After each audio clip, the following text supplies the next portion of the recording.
सिद्ध चक्र विधान होना है। स्वामी ने आपको आकर बताया कि कल सुबह मंदिर में सिद्ध चक्र विधान शुरू हो रहा है। मेरे मन में तुरंत भाव आए, मैं 14 मिनट की सचिका बन चुकी हूँ, मुझे मीना सुंदरी बनना है। पर मैंने स्वामी को भी नहीं बताया कि मुझे मीना सुंदरी बनना है सुबह। और ऐसा क्या हुआ, जो मैं सुबह आई और मुझे ये सौभाग्य प्राप्त हुआ। मेरी जिज्ञासा का समाधान कीजिए महाराज जी।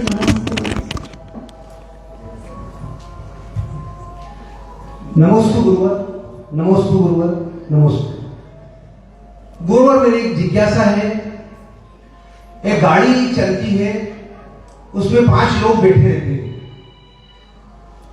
उस गाड़ी का आगे जाके एक्सीडेंट हो जाता है।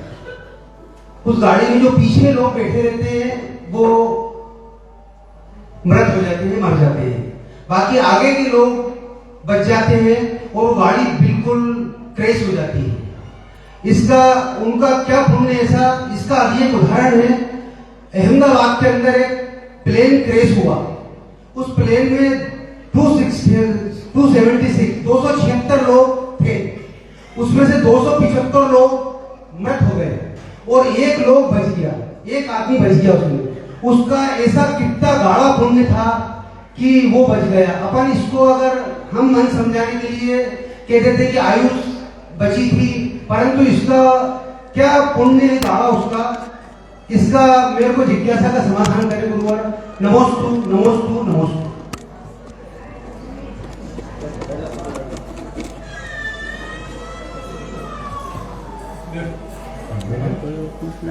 और किसी को भी प्रश्न पूछना है, पूछ सकते हैं। हाँ लो, और किसी को प्रश्न पूछा आप लोगों ने?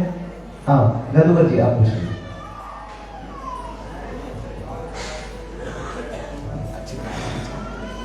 नमोस्तु जी, नमोस्तु जी। महाराज जी सबको हमारा प्रश्न है कि आपने संसार को छोटा करने का कारण यहाँ को बताया, समझाया, सिखाया, प्रतिमा के लिए, और इससे छोटा कैसे हो जाए, हम मोक्ष मार्ग को कैसे आगे बढ़े, इसके लिए आप हमारा संबोधन करें।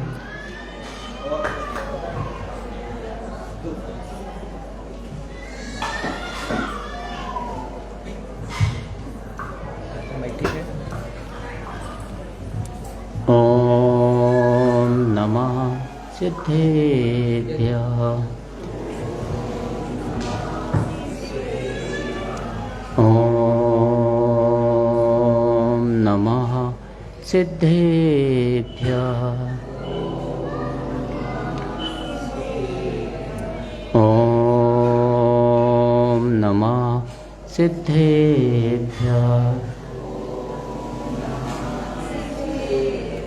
नमः श्री वर्धमानाय निर्दोष करिरात्मने सालोकानां त्रिलोकानां या विद्या तर्पणायते, या विद्या तर्पणायते। अनंत अनंत सत परमेश्वर भगवान की जय। देवादिदेव श्री आदिनाथ भगवान की जय। मूलनायक श्री चिंतामणि पार्श्वनाथ भगवान की जय। वर्तमान शासक नायक श्री महावीर स्वामी भगवान की जय। शिक्षक महामंडल विधान की जय। नंदीश्वर महाप्रभु की जय।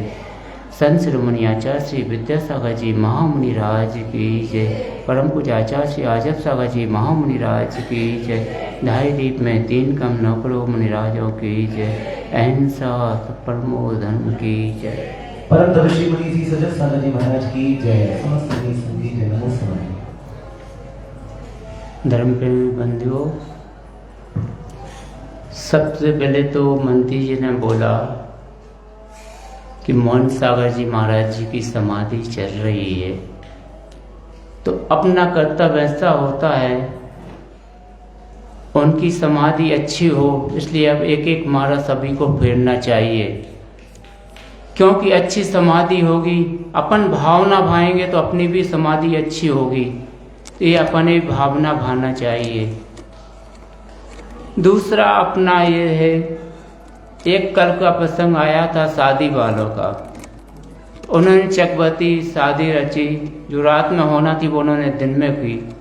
कितने बड़े सम्मान के पात्र हैं वो लोग, जिन्होंने आगम के अनुसार काम किया, क्योंकि आगम के अनुसार में लिखा भी था कि रात में भोजन करना मांस के समान है और पानी पीना खून के समान है। तो उन्होंने उस प्रक्रिया को नहीं करते हुए दिन में ही शादी रचाने का प्रयत्न किया वे आदर्श के भाव हैं, कितने आदर्श भाव उन लोगों के। कई लोग को जानबूझ कर करते हैं, लेकिन उन्होंने उसको मानते हुए भी उसको छोड़ा और दिन में शादी करने का अपनाया। ऐसे इन लोगों का सम्मान करना चाहिए यहाँ पे। दूसरा, आपका शिक्षक विधान चल रहा है, तो विधान तो अच्छा लग रहा है कि नहीं लग रहा? अब विधान तो अच्छा लग रहा है, वो सब कुछ भी हो गया और आज आखिरी दिन भी है, तो आपको टाइम भी लग जाएगा।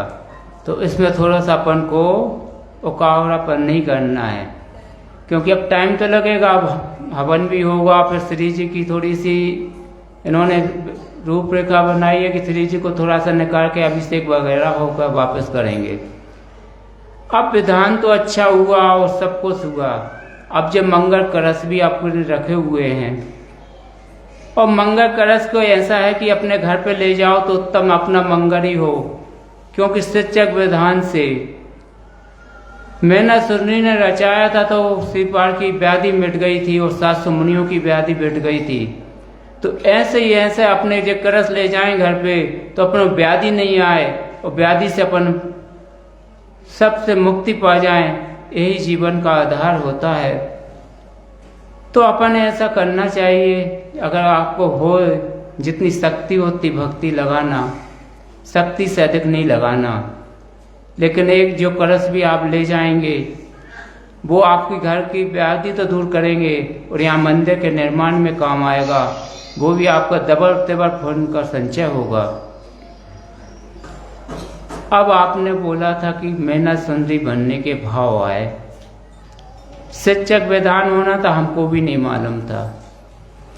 ये तो केवल इन्होंने नंदी से विधान की रचना रच दी थी। हमें ये भी नहीं मालूम था कि नंदी से विधान होना है और पिछी परिवर्तन 2 तारीख को होना है। ये कमेटी का निर्णय था, हमसे तो कोई विषय भी नहीं था। जब हमारे पास ये गए कि महाराज जी आप तो नंदी से विधान होना है 2 तारीख को पिछी परिवर्तन है, तो हमने बोला भैया हमें तो मालूम नहीं था। आपने पेपर में भी निकल गया, टेम्पलेट भी बढ़ गए, सब कुछ हो गया, आपने हमसे पूछा तक नहीं। हमने कहा अगर आपको करना है तो आप शिक्षक विधान करो तो ठीक है, नहीं तो भैया आपको जो करना है तो आप करो, हमारा कुछ नहीं, हमारा तो आशीर्वाद है। तो उन्होंने फिर रातों रात ऐसी भूमिका बनी और शिक्षक विधान हुआ। और आपने जो भाव भाया कि मेहनत सुंदरी बनने का, तो मेहनत सुंदरी तो बनना उत्तम है, लेकिन मेहनत सुंदरी के भाव क्या थे? ऐसी मेहनत सुंदरी अगर बन जाए सभी लोग तो फिर क्या नहीं है। आज नवयुग में देखते हैं शादी हो जाती है और 2 दिन भी घर में नहीं रहते और तलाक की नौबत आ जाती है, जबकि उसके गया तो कोरी से शादी की गई थी और सभी लोग पूरा राज में ये हो रहा था कि ये शादी क्यों हो रही है। तो उसने केवल इतना ही बोला था मैंने सुंदरी ने कि पिताजी आपको जहां करना है मैं तैयार हूं, मेरे कर्म होंगे तो मेरे कर्म जाएंगे। तो उन्होंने कोरी से शादी करी। उस समय उसने बोला, उनको पताकर जी को भी ऐसा लगा कि गलत हुआ है। उन्होंने कहा बेटी आज फिर भी सोच लो, अगर कुछ मन में हो तो बोल दो। उन्होंने कहा जो आपने सोच लिया वो मेरे कर्म में है, मुझे कुछ नहीं सोचना, मेरे कर्म है, मेरे साथ जाएंगे। और उसने स्वीकार कर लिया कोरी को भी शादी करना। लेकिन आजकल की विडंबना ऐसी है, थोड़ा सा भी हड़चड़ होती है तो तलाक की नौबत बन जाती है, और जिन समाज में होना नहीं चाहिए, क्योंकि एक पति बेटा ही होना चाहिए। क्योंकि अगर डबल शादी हो जाती तो वो हार के पात नहीं बनती, आहार देने के पात नहीं रहती। तो ऐसा सोचना चाहिए। और आपके भाव इसलिए ये हुए क्योंकि आपको धर्म से लगाव था। शिक्षक विधान तो एक महिमा है, सिद्धों की आराधना करने का मौका मिला, तो आपके भाव हुए कि मेहनत सुंदरी ने इतने सब लोगों का कष्ट दूर किया था, तो हम भी ऐसा ही एक औषधि बना के सबके रोगों को दूर करें। इतनी अच्छी भावना आपकी रही, तो भावना आपकी निर्भर है और बनना ही चाहिए। अब दूसरा उन्होंने बोला गाड़ियों पे जाते हैं तो आगे जो चारा करता वो बच जाता, बाकी के पीछे के मृत्यु को प्राप्त हो जाते हैं। तो इसका कारण ये है कर्म। जैसा कर्म करेंगे वैसा फल मिलेगा, क्योंकि जैसा उनने सामूहिक कर्म बांधा था, जिनने ये 5 लोग 6 लोग बैठे थे और एक ने बचाव हो गया और 5 चले गए, तो क्या था कि 5 ने एक सामूहिक कर्म बांधा था पाप का, तो उसकी वजह से उनकी मृत्यु हो गई। और वो उनसे था तो इन्हीं के साथ, लेकिन उसने इसका सपोर्ट नहीं किया, वो अलग हट गया, उसकी वजह से वो बच गया और इतने सब चले गए। तो ऐसा ही होता है कर्मों का खेल। आप सामूहिक तो रहें और किसी चीज की जो से गलत हो रहा है उसको अपन दूर हट जाएंगे तो उसका प्रभाव अलग पड़ जाएगा। आप साथ में तो थे उनके, लेकिन उस समय वो हट गए आप कि ये गलत हो रहा है, मैं इसका सहयोग नहीं करूंगा। उसका पुण्य का प्रताप रहा कि वो बचा और ये 5 चले गए। और ऐसा ही हेलीकॉप्टर का उन्होंने बोला, 275 चले गए, 1 बचा। ऐसे का भी ऐसा ही एक उदाहरण है श्री पार जी का। जब मुनियों लोग वहां से हो रहे थे और इन्होंने श्री पार और 700 लोगों ने मुनि की हंसी उड़ाई थी, उसका प्रभाव ये पड़ा कि सबके सब कोढ़ी बने। लेकिन इनको इसमें पश्चाताप हुआ श्री पार जी को बाद में, और उन्होंने उसको पश्चाताप करते हुए उसकी साधना की और ऐसा मोक्ष का प्रशस्त किया कि अगले जन्म में कोढ़ी तो हुए लेकिन मोक्ष भी पहुंच गए। तो जब पुण्य का संचय तो उन्होंने उस समय कर लिया था, वो गलती तो हो गई थी, उसके वजह से तो उनको कोढ़ हुआ था, लेकिन उनका पुरुषार्थ ऐसा रहा, बाद में मोक्ष भी पहुंच गए।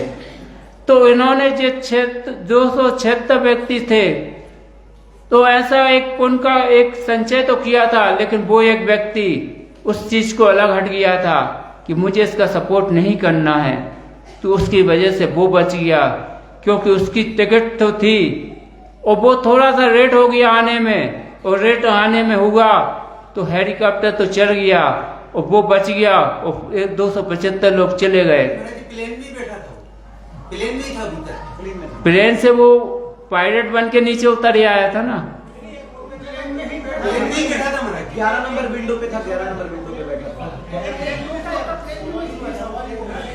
इसमें तो एक वैसा भी सुना, पेपर में पढ़ा था, एक व्यक्ति बैठा भी नहीं था, एक वो उसका टिकट था वो बच गया था। वो लड़की थी महाराज जी, एक लेडीज थी, वो जो पहुंची थी, ये उसमें प्लेन में भीतर ही बैठा था, अंदर बैठा था। तो ये पुण्य का ही संचय है। पूर्व जन्म में उसने कोई पुण्य किया होगा, नहीं तो इतने लोग चले गए और इतने ऐसे एक बच गया। क्योंकि एक ऐसा ही उदाहरण मैं देता हूँ। एक महाराज जी निकल रहे थे एक गांव से, और गांव से निकलते निकलते पूरे गांव ने उनकी निंदा की, लेकिन एक परिवार वालों ने कुछ भी नहीं बोला। उन्होंने वही सोचा, देखो कि महाराज जी निकल रहे हैं और ये लोग निंदा कर रहे हैं। उनने उनका स्वीकार नहीं किया और उनकी निंदा नहीं की, वो चुपचाप रहे। और वहां से पूरे मुनि महाराज जी का निकलना हुआ, और उनका निकलना हुआ कि 8 दिन के अंदर महामारी फैल गई पूरे गांव में।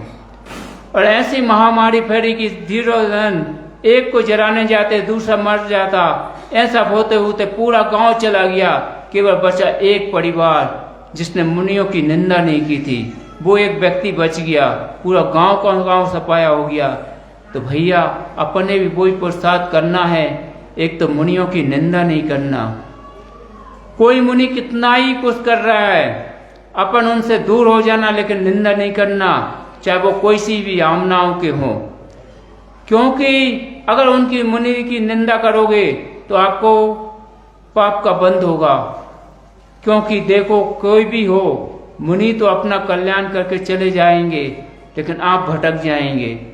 मरीज जी का जीव भी देख लो आप, समोर शरण में भी गए, इतने लोग सम्यकदर्शी बने, इतने लोग मोक्ष के ज्ञानी हुए, लेकिन वो भटके तो भटके, लेकिन उन्हें ये तो मालूम पड़ गया था कि मैं तीर्थंकर प्रगति का बंद हो गया है। मोक्ष तो जाना था, लेकिन कितनी योनि में भटकने के बाद मोक्ष गए। तो अपन का तो ऐसा है भी नहीं कि पक्का कि अपन मोक्ष जाएंगे ही, क्योंकि अभी अपने पास ऐसा कुछ ऐसा नहीं है कि अपन ने कुछ ऐसे नियम कानून से नहीं बंधे हुए हैं। जो कुछ बन गए हैं, जो नियम से बंधे हैं, उनके लिए तो है कि देवता गति तो मिलेगी ही मिलेगी अभी, और मोक्ष भी उनका दूर नहीं है। अगर उनका सम्यक दर्शन है तो 7-8 भाव के अंदर मोक्षगामी जीव है। और अगर अभी पुरुषार्थ करते हैं तो ऐसा नहीं है कि एक भवतारी भी नहीं हो सकते, एक भवतारी भी हो सकते हैं। अंतर मुहूर्त के अंदर भी आप उस समय में चतुर्काल में जन्म लेके अंतर मुहूर्त में मुनि दीक्षा लेके मोक्ष से पहुंच सकते हैं, क्योंकि कर्मों की निर्जरा यहाँ पे जितनी आप कर लेंगे उतनी वहां नहीं कर पाएंगे, क्योंकि वहां के कितनी बड़ी आयु होती है और यहाँ की आयु कितनी छोटी है। एक आयु छोटी है और वहां की सेनन अच्छी होती, यहाँ की सेनन नहीं होती। यहाँ को अगर समता भाव से अपन धारण करते हुए सहन करेंगे तो वो प्रबोध नहीं, या मोक्षगामी जीव होने में टाइम नहीं लगेगा। तो भाइयों, अपन को नियम के आगे बढ़ना है। नियम से आगे बढ़ोगे तो ही अपने आत्मा का कल्याण होगा, क्योंकि उन्होंने देखो एक व्यक्ति बच रहा है एक कार से, एक हेलीकॉप्टर से, जो उनका कितना पुण्य का संचय होगा। नहीं तो देखो आप कभी भी भंडारों में कुछ हो जाता है तो मालूम पड़ता है कि कितने लोग चले जाते हैं और कितने लोग बच जाते हैं। तो ये एक सामूहिक कोई आप पाप करते हो उसका प्रभाव रहता है। ऐसा उन्होंने कोई सामूहिक ऐसा पाप किया हो उसकी वजह से सब चले गए, और एक ने नहीं किया तो वो बच गया। तो भैया अपन को ऐसा ही करना है, किसी को गलत नहीं करना, गलत नहीं सोचना, ये जीवन का उद्देश्य बना लो। जो हो रहा है कर्मों से हो रहा है, कर्मों को मानो। कर्मों को मानोगे तो अपने आत्मा का कल्याण कर लोगे और आगे बढ़ते जाओ। बस यही जीवन का लक्ष्य बनाओ। जितना छोड़ोगे उतना ऊपर उठते जाओगे, क्योंकि उन्होंने पूछा कि हम मोक्ष मार्ग में आगे कैसे बने। उसका तो यही है, परिग्रह का जितना छोड़ोगे, जितना घर से मोह छोड़ोगे उतना आगे बढ़ते जाओगे, और जितना आगे बढ़ोगे एक दिन मुनि बनोगे, और मुनि बन के भी अपना कल्याण करते हुए, अपनी आत्मा का कल्याण करते हुए मोक्ष पहुंच जाओगे। लेकिन पुरुषार्थ आपको करना है। मन में भावना तो भा रहे हो, लेकिन पुरुषार्थ आगे भी करना है, क्योंकि आप जब तक आगे नहीं बढ़ोगे, आप दो प्रतिमा पे अटके रहोगे और आगे बढ़ने का प्रयास ही नहीं करोगे, तो आगे बढ़ने का प्रयास नहीं करोगे तो आगे बढ़ोगे कैसे। क्या है कि पहले तक तो अपन 10 प्रतिमा तक बढ़ो, और 10 प्रतिमा में क्या है, पूरा परिग्रह का त्याग हो जाता है, घर का त्याग हो जाता है। जब यहाँ तक आप पहुंचेंगे तो आपके भाव यही होंगे कि अब तो मुनि बनना है, और मुनि बनेंगे तो आप स्वाभाविक है आपके कर्मों की निर्जरा अनंत गुणी होने लगेगी, और अनंत गुणी निर्जरा होगी तो स्वाभाविक है आप मोक्ष मार्ग आपका दूर नहीं रहेगा, क्योंकि वैमानिक देव बनोगे और वहां से आके चतुर्काल में फिर जन्म होगा। अच्छे राजा महाराजा भी बनोगे, लेकिन उस समय आपके भाव फिर हो गए मुनि बनने के, सेनन होगी तो आप एक भक्तारी होके मोक्ष पहुंच जाएंगे। जीवन का कल्याण इसी में है कि नियम से बंधो। जब तक नियम से नहीं बनोगे, जब तक कुछ होने वाला नहीं है। देखो दादी जी को देख लो, 3 उपास की पालना का बोला था, नहीं किए। 5वें उपास की पालना को बोला, नहीं किया। कहने चतुर्दशी है, नहीं करना है। आज पालना कर रही है, और अभी भी हमने बोला था कि सुबह जल्दी चले जाना, पालना करना नहीं। जब तक विधान नहीं होगा जब तक पालना नहीं करना। क्या भावना है सिद्धों की, यही तो भक्ति का प्रभाव है कि क्या से भाव उनके बने। ये यहाँ से बैठी हैं जे विधान के अंदर, तो उनके भाव ऐसे बढ़ते गए, एक एक दिन बढ़ाती गई, और आज उनके भाव हुए हैं। अब पालना होना है, देखो जल्दी हो जाए विधान तो उनकी पालना अच्छी जल्दी हो जाए। बोलो पार्श्वनाथ भगवान की जय। जवानी के ज्ञान से सूर्य करो, सोबानी मस्तक धरो, सदा देखो दो। ए जिनवानी भारती तो जपो चंद्र, जो तेरा सन्ना के तो पावे सुख जी। ते बजुड़ंत को गुरु सेवा निगन दया धर्म पारो सदा यही मोक्ष का पन।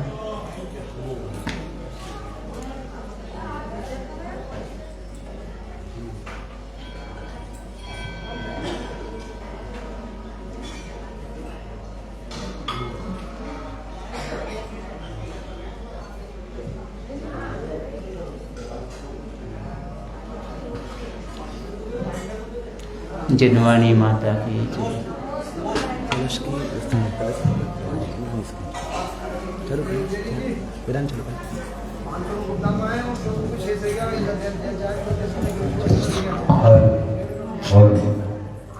चार से एक अर्घ चालू करें। नहीं, कलश की बोरी लगा दो। चलिए पहले बड़े कलश की लगाओ। 11,000 से चालू करो। 11,000 चल 11 चलता है ना बड़ा कलश। हाँ, बोलिए पंच परमेश्वरी भगवान की जय।